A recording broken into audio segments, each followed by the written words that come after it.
Hello and welcome to a new devlog video for Peasant Uprise. Considering I was about 90% complete with the level 2 design and quest, I rushed to have a family member test the first 2 levels. Maybe it was a bit too rushed, but the common advice around the net is to put your game in someone else's hands as soon as possible. That way you can reconsider some of your decisions at a time where it's not too late to change them. Overall, the level 1 from a technical standpoint went really smooth. But I wasn't really interested on the technical part. I was more interested in whether the player was able to figure things out and was able to follow the storyline. I want to start sharing the good points first, and again, the tester did not encounter any technical problems. The movement was smooth and the visuals of the world were appealing, and they were able to navigate and enjoy the quests that were presented. Overall, a very positive feedback in terms of the way the game looked and played.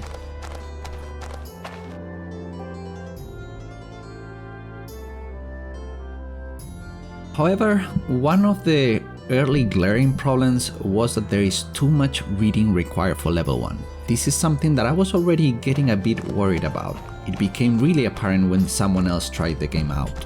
These help menus and help indicators and the storyline, those are things that have been put in at different stages of the game at different times. So once you see it all together, it's when it starts to feel a little bit too much. So I did a countdown and there were 6 story dialogue sequences and 7 help pop-ups to read. That's 13 windows of reading to go through for level 1, and that's obviously too much. This is a big challenge because Peasant Uprise is not a casual game, and hence there is some learning that needs to happen in order for the player to enjoy the game and learn about the game mechanics and the interface. It's like trying to play a board game and not reading the rules. You just won't be able to enjoy it. However, mixing the dialogue and the storyline with the help pop-ups, it just didn't work. This problem persisted on level 2 when a quest was given that informed the tester where to go next, but soon after it was greeted by the market help pop-up. After reading the help, the tester had forgotten where he needed to go, and at that point he was lost. So as I tend to do in these situations, there's no need to reinvent wheels, and I like to go back to other games and see how they manage it.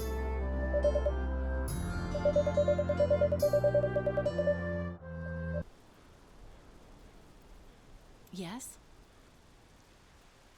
So first I decided to check Spellforce 3, which is a game that has some similarities with Peasant Uprise in the sense that it's a hybrid between an RPG and an RTS. And there's definitely not a shortage of dialogue pop-ups, as you can see in the screen right now.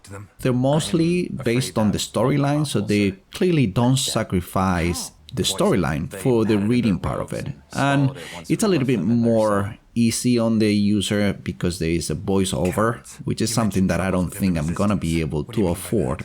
You are intertwined with different action scenes, and that was nice, but at this stage I wasn't really sure what I was doing. I knew there was some key strokes that I could press, but in some cases you needed to click on a target, and in some cases you didn't. So that area wasn't really explained thoroughly. There's also the option to assign peasants to cabins and different resources. And again, it wasn't really explained to the letter that I needed to click on these resources, but certainly it was clear enough. They also use indicators, which is also something that I'm using in Peasant Uprise, so it seems that that's an easy way to showcase where you expect the player to go.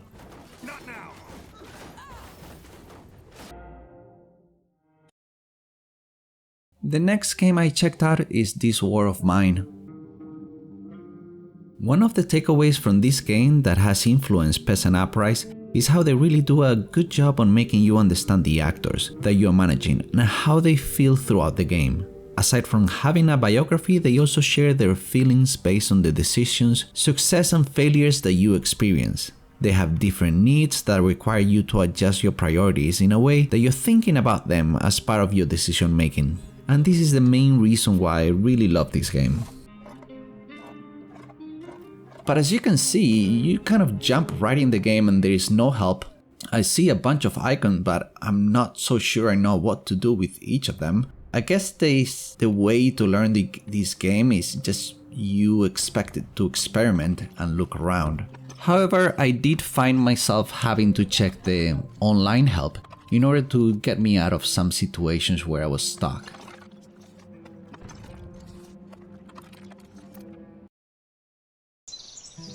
Banished is another game that I looked at. It's a city or village building, a survival game, and the way they handle it is the traditional way. They do have a separate tutorial where you play as the villagers and it sort of starts teaching you the ropes.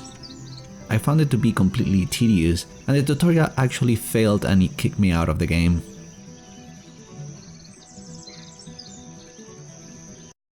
Lastly, I look at Cities Skylines, which is a city building game, and I was really surprised how there wasn't any help or tutorial available. I did try a new game, and aside from a couple of pop-ups that you needed to read, they didn't teach you that much else. I do recall when I was playing this game having to go quite a bit to online resources in order to find how to connect water pipes and things like that.